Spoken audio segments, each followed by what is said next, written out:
दोस्तों, आज हम बात करने वाले हैं एक ऐसे व्यक्ति के बारे में जिन्होंने समुद्र के बीचों बीच एक सुनसान द्वीप पर 4 साल 4 महीने अकेले जिंदा रहकर इतिहास रच दिया। यह कोई फिल्मी कहानी नहीं है, बल्कि सच्ची घटना है जिसे सुनकर आपके रोंगटे खड़े हो जाएंगे। कल्पना कीजिए, यदि आपको किसी ने एक सुनसान द्वीप पर छोड़ दिया जहां से पैदल निकलना असंभव हो, दूर दूर तक कोई नहीं, न कोई इंसान, न कोई आवाज। आप कितने दिन तक जिंदा रह पाएंगे? मुझे लगता है शायद कुछ दिन भी नहीं। लेकिन इस व्यक्ति ने वही किया जो हम में से कोई सोच भी नहीं सकता। उसने 4 साल 4 महीने ऐसे बिताए जब कभी भूखा पेट सोना पड़ा, कभी बिना पानी के दिन बिताए। 4 साल का यह अकेलापन, यह संघर्ष, यह साहस सुनकर आपके रोंगटे खड़े हो जाएंगे। तो दोस्तों, जानिए इस व्यक्ति ने इतने दिनों तक अपने आप को कैसे जिंदा रखा और किस तरह उसने इतिहास के पन्नों में अपनी कहानी दर्ज कराई। इसलिए वीडियो को अंत तक जरूर देखें और वीडियो शुरू करने से पहले हमारे चैनल को सब्सक्राइब करना न भूलें, क्योंकि आपके क्लिक से हमें बहुत मदद मिलती है। तो चलिए वीडियो को करते हैं स्टार्ट। यह कहानी शुरू होती है सन 1704 में, यानी आज से 300 साल से भी ज्यादा पहले। उस समय जब दुनिया के नक्शे पर बहुत से रहस्यमयी इलाके अभी भी अनजाने थे। यूरोप की कई ताकतें जैसे ब्रिटेन, स्पेन और पुर्तगाल समुद्रों पर कब्जा जमाने के लिए एक दूसरे से मुकाबला कर रही थी, और उन्हीं में से एक देश था स्कॉटलैंड, जहां से एक बहादुर नाविक की कहानी शुरू होती है, अलेक्जेंडर सेलकर्क की। अलेक्जेंडर सेलकर्क का जन्म सन 1676 में स्कॉटलैंड के एक छोटे से कस्बे लोअर लार्गो में हुआ था। वो बचपन से ही बेहद जिज्ञासु और रोमांच प्रेमी था। जब दूसरे बच्चे खेतों में खेलते थे तो अलेक्जेंडर समुद्र के किनारे बैठकर जहाजों को दूर तक जाते देखता रहता। उसे हमेशा यह लगता कि एक दिन वह भी किसी जहाज पर सवार होकर दुनिया की सीमाओं से आगे निकलेगा।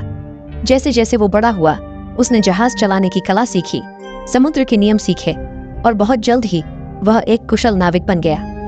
किसी समय पर उसने ब्रिटिश व्यापारिक जहाजों में काम किया, फिर प्राइवेटियर शिप्स यानी कानूनी लूट के जहाजों में शामिल हो गया। उनका काम था युद्ध के समय दुश्मन देशों के जहाजों को पकड़ना, उनका माल लूटना और अपने देश के लिए धन कमाना। सन 1703 में इंग्लैंड और स्कॉटलैंड ने एक बड़ा अभियान तैयार किया। इस अभियान का उद्देश्य था स्पेनिश जहाजों पर हमला करना और उनके सोने चांदी से भरे खजानों को लूट लेना। इस मिशन का नेतृत्व कर रहे थे कैप्टन विलियम डम्पियर, जो अपने समय के सबसे प्रसिद्ध खोजी नाविकों में से एक थे। अलेक्जेंडर सेलकर्क ने उसी मिशन में भाग लिया। इस बेड़े में 2 मुख्य जहाज थे। पहला सेंट जॉर्ज, जिसका कप्तान खुद विलियम डैम्पियर था, और दूसरा सिंक पोर्ट्स, जिसका कप्तान था थॉमस स्ट्रैडलिंग। सेलकर्क को नियुक्त किया गया था 5 पोर्ट्स जहाज पर बतौर सेलिंग मास्टर, यानी जहाज चलाने और दिशा निर्धारण का जिम्मेदार व्यक्ति। उनके जहाज पर कुल मिलाकर लगभग 90 से 100 लोग थे। इनमें नाविक, गनर, इंजीनियर और कुछ सैनिक भी शामिल थे। सभी का लक्ष्य था दक्षिण अमेरिका के तट तक पहुंचना, वहां से स्पेनिश जहाजों को लूटना और फिर माल लेकर इंग्लैंड वापस लौटना। शुरुआती कुछ महीने बेहद कठिन रहे। कभी तूफान, कभी बीमारी, कभी भूख, ये सब उस समय के हर समुद्री सफर का हिस्सा थे। इसी दौरान सिंक्वे पोर्ट्स और उसके साथी जहाजों की स्पेनिश जहाजों से समुद्र में कई बार मुठभेड़ हुई। कई बार इन लड़ाइयों में उन्होंने दुश्मन जहाजों को खदेड़ा, तो कई बार उनके अपने जहाज को भी नुकसान पहुंचा। एक बड़ी लड़ाई में सिंक्वे पोर्ट्स ने स्पेनिश जहाज पर कब्जा कर लिया और उससे सोने, चांदी और खाने पीने की कुछ सामग्री लूटी। हालांकि वे जीत गए थे, लेकिन इस मुठभेड़ में उनके जहाज को भी भारी क्षति हुई। तोप के गोले और गोलाबारी के कारण सिंक्वे पोर्ट्स की लकड़ी कई जगहों से टूट गई थी और कई नाविक घायल हो गए थे। यही वह समय था जब जहाज की असली परेशानी शुरू हुई। लड़ाई के बाद के दिनों में जहाज धीरे धीरे कमजोर पड़ने लगा। समुद्र के नमक और धूप से लकड़ी सड़ने लगी, कीलें ढीली हो गईं और जहाज के नीचे से पानी अंदर आने लगा। अब अलेक्जेंडर सेलकर्क को साफ दिख रहा था कि अगर जहाज की मरम्मत जल्द नहीं की गई तो ये किसी भी समय समुद्र में डूब सकता है। उसने कई बार कप्तान स्ट्रैडलिंग को चेताया कि हमें किसी सुरक्षित स्थान पर रुककर जहाज की मरम्मत करनी चाहिए, लेकिन कप्तान स्ट्रैडलिंग बेहद जिद्दी था। उसे लगता था कि जहाज अभी भी आगे बढ़ने के लायक है और सेलकर्क का डर बेवजह है। दोनों के बीच बहस धीरे धीरे तेज झगड़े में बदल गई। आवाजें ऊंची हो गईं। गुस्से में दोनों ने एक दूसरे को अपमानित तक कर दिया। कुछ नाविकों ने बीच बचाव करने की कोशिश की, लेकिन किसी ने भी खुलकर कप्तान के खिलाफ कुछ नहीं कहा। सेलकर्क को गुस्सा आ गया। उसने कहा, अगर तुम इस जहाज को आगे ले जाओगे तो हम सबकी मौत तय है। अगर तुम मेरी बात नहीं मानते तो मुझे यहीं उतार दो। कप्तान ने व्यंग्य में जवाब दिया। ठीक है, अगर इतना भरोसा है अपनी किस्मत पर तो यहीं रह जा। ये झगड़ा यहीं खत्म नहीं हुआ। थोड़ी देर बाद ही जहाज एक छोटे से हुआन फर्नांडेज आइलैंड्स के पास पहुंचा, दक्षिण अमेरिका के तट से लगभग 400 मील दूर, जो आज के समय में चिली देश के पास स्थित है। यह इलाका पूरी तरह वीरान था। घने जंगल, ऊंचे पहाड़ और समुद्र की गूंज। कप्तान ने गुस्से में आदेश दिया कि सेलकर्क को यहीं किनारे पर उतार दिया जाए। उसे लगा कि सेलकर्क डर जाएगा और माफी मांग लेगा, लेकिन सेलकर्क ने अपने फैसले पर डटे रहकर कहा, हाँ, मुझे यहीं छोड़ दो। शायद उसने सोचा था कि जहाज जल्द ही लौट आएगा, लेकिन किस्मत ने कुछ और ही तय किया था। उसे उतार दिया गया, उसके साथ दिया गया। उसकी बंदूक और बारूद, थोड़े कपड़े, एक छोटा चाकू, कुछ औजार, एक बाइबल और थोड़ा खाने का सामान। जब वह तट पर उतरा तो कुछ साथी नाविक उसे देख रहे थे, कोई सहानुभूति से तो कोई मजाक में। जहाज ने लंगर उठाया और धीरे धीरे लहरों के बीच गायब हो गया। सेलकर्क चट्टान पर खड़ा बस देखता रह गया। वो आवाजें, वो लोग, वो जहाज, सब दूर होते गए और अचानक उसके चारों ओर छा गया सन्नाटा। पहले दिन वो वहीं तट पर बैठा रहा। उसे लगा कि शायद कप्तान कुछ घंटों या अगले दिन वापस आएगा, लेकिन कोई नहीं आया। आसमान में तारे चमक रहे थे, पर उसके चारों ओर बस सन्नाटा और समुद्र की आवाज थी। उसे नहीं पता था कि यह बस एक रात की बात नहीं, बल्कि आने वाले 4 साल और 4 महीने तक वह इसी निर्जन द्वीप पर अकेला रहेगा। अलेक्जेंडर सेलकर्क जब उस अकेले और सुनसान द्वीप पर उतरा तो उसके पास वास्तव में बचे खुचे केवल कुछ ही चीजें थीं। एक बंदूक, थोड़ी सी बारूद, कुछ कपड़े, एक तेज चाकू, एक बाइबल और कुछ खाने पीने की साधारण सामग्री। यही वह सामान था जिस पर उसने पहले कुछ दिनों तक अपनी उम्मीदें टिका रखी। वह तट के पास बैठा रहता, दिन भर क्षितिज की ओर ताकता और सोचता कि शायद किसी दिन वही लहरें किसी जहाज को वापस लेकर आएंगी।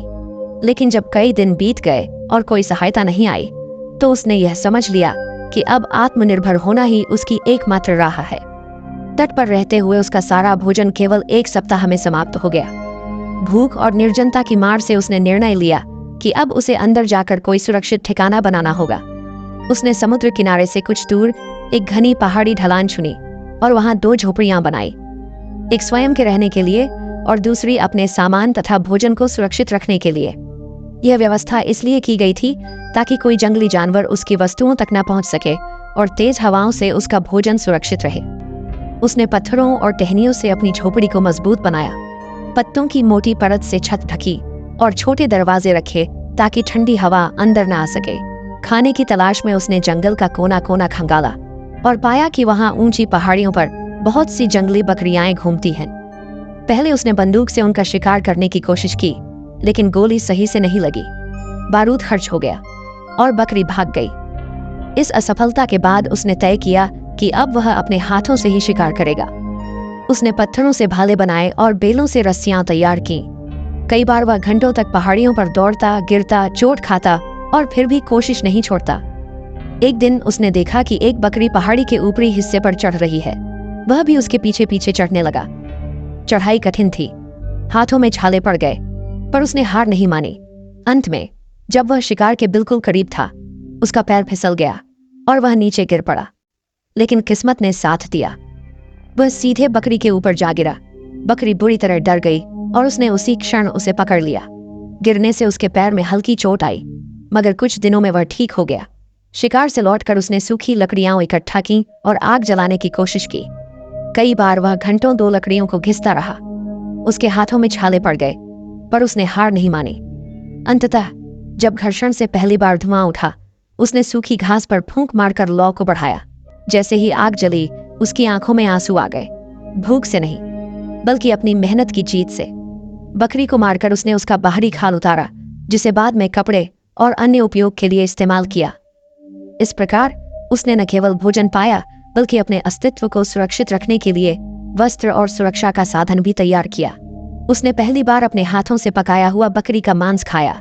यह केवल भोजन नहीं था, बल्कि उम्मीद का स्वाद था। धीरे धीरे उसने सीखा कि आग को कैसे बचाना है, कैसे राख में दबाकर उसे बुझने से रोकना है और कैसे उसी से संकेत के लिए धुआं उठाया जा सकता है। एक दिन जब वह बकरी का मांस आग में पकाकर खा रहा था, उसकी खुशबू से 2 बिल्लियां उसके सामने आ गईं। उसने उन्हें मांस के कुछ टुकड़े दिए और सोचा कि उन्हें दोस्त बनाया जाए। धीरे धीरे वे उसकी साथी बन गईं और जंगल में उसके साथ रहकर उसे चेतावनी देने और सुरक्षा में मदद करने लगी। अब जहां भी वह जाता, बिल्लियां हमेशा उसके साथ रहती। पानी का इंतजाम भी उसके लिए जरूरी था, पर दुश्मन नहीं था। कभी कभी जंगल के भीतर चट्टानों के बीच जमा हुआ पानी मिलता, वह उसे छानकर या सीधे पी लेता, और कभी कभी बरसात के बाद गड्ढों में पानी भर जाता, जिसे वह संजो कर पीता।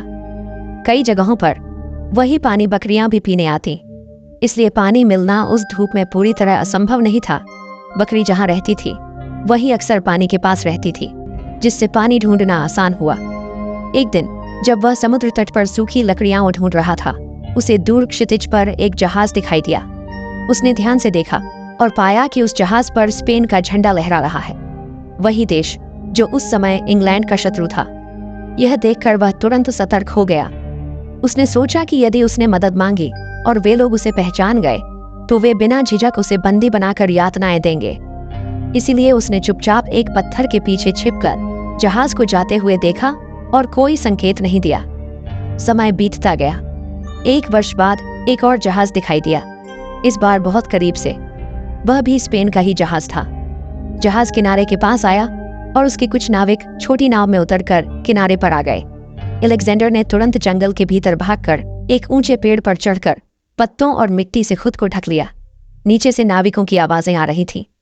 वे कुछ तलाश रहे थे। उनमें से एक ने ऊपर की ओर देखा और कहा, शायद मैंने कुछ हिलता हुआ देखा। पर जब उन्होंने ध्यान से देखा तो बोले, अरे नहीं, शायद ये बस हवा में हिलता पत्ता था, और हंसते हुए वापस चले गए। उस क्षण अलेक्जेंडर ने राहत की सांस ली। अगर वह जरा भी हिला होता तो शायद उसकी कहानी वहीं समाप्त हो जाती। इस प्रकार धीरे धीरे दिन महीने में और महीने सालों में बदलते गए। पहला साल बीता, फिर दूसरा, फिर तीसरा। इन वर्षों में उसने जंगल की हर कला सीख ली। आग जलाना, बकरियों का पीछा करना, मछलियां पकड़ना। 3 सालों में उसने दर्जनों बकरियों का शिकार किया और खाया। कभी कभी तेज तूफान उसकी झोपड़ी को उड़ाने की कोशिश करता, कभी प्रचंड गर्मी उसकी त्वचा को झुलसा देती, तो कभी ठंडी रातें उसके शरीर को जमा देती। पर उसने हर कठिनाई का सामना धैर्य से किया। 3 सालों के भीतर वह पूरी तरह बदल चुका था। लंबे बाल, घनी दाढ़ी, धूप से झुलसा हुआ शरीर और कठोर चेहरा। अब वह जहाज पर सफर करने वाला नौसैनिक नहीं, बल्कि प्रकृति के नियमों के साथ जीना जानने वाला एक सच्चा जीवित इंसान बन चुका था। अलेक्जेंडर अब किसी जंगल में रहने वाले इंसान की तरह दिखने लगा था।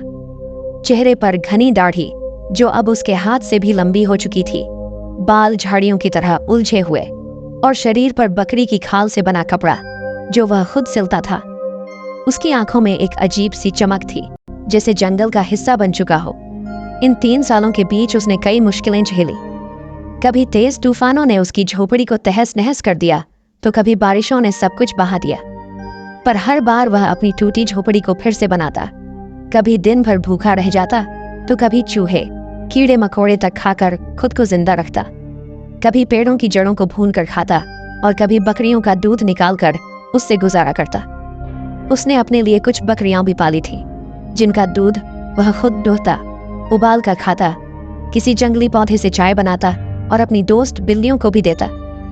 उसका कोई साथी नहीं था, सिर्फ वह खुद, उसका विश्वास और एक पुरानी बाइबल। हर सुबह वह उस बाइबल को खोलता और पढ़ता। उसे उम्मीद थी कि एक दिन कोई जहाज आएगा और उसे इस वीरान द्वीप से ले जाएगा। उसके लिए यह किताब अब ईश्वर की वाणी बन गई थी।